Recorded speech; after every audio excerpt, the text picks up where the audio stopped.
Japanese words that translate to heart, mind, monkey, a Buddhist concept that describes a lack of control over one's thoughts because the mind is restless or capricious.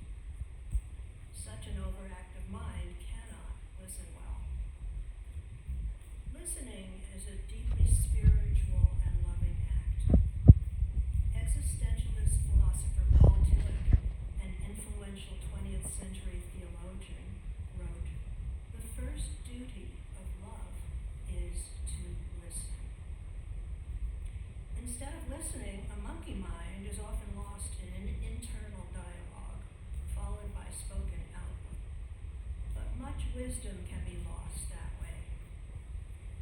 When you talk, says the Dalai Lama, you are only repeating what you already know. But if you listen, you may learn something new. You might recognize some monkey mind habits. When I am participating in a circle, going around with a microphone so that each person can share, I sometimes find myself more concerned about what I am going to say when it's my turn to speak, rather than listening to those sharing before me. That error robs us of the opportunity to live love together. Author David Augsburger writes, "Being heard is so close to being loved that for the average person, they are almost indistinguishable." Here's another example.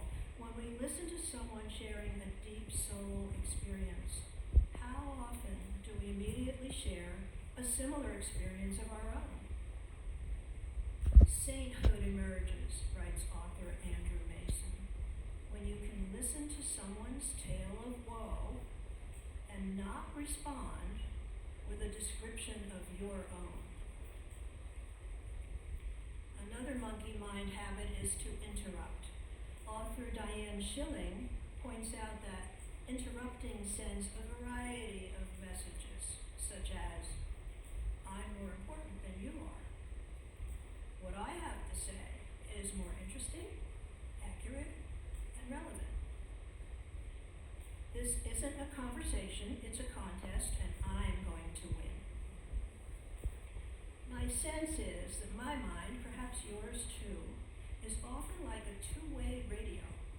There's a create send mode, and there's a receive mode. Those two modes rarely operate simultaneously, and it's easy to spend more time creating and sending than receiving. This month's deep listening theme reminded me of a deep breathing meditation practice I engaged in for many years. Before starting, I would consider a life challenge that had many unanswered questions. Then I would settle into a meditation space and begin breathing in deeply and holding, then letting the air escape from my lungs slowly and completely. Then I would fill my lungs again to maximum capacity.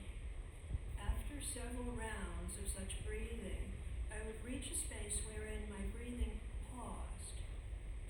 In that in-between space, my overactive mind would go from send mode to receive. Slowly, I would begin to hear answers to my questions. A still, small voice would speak, filling the void. A voice seemingly coming both from within and without.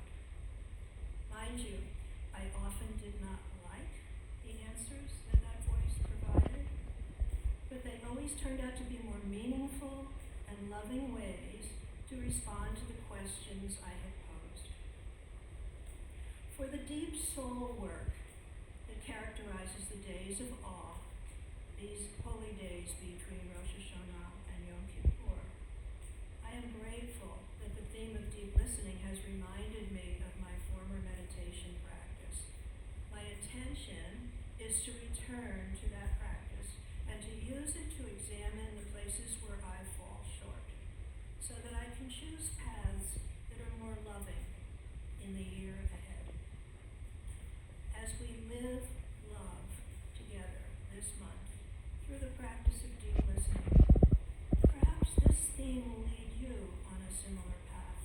self-examination, and renewal.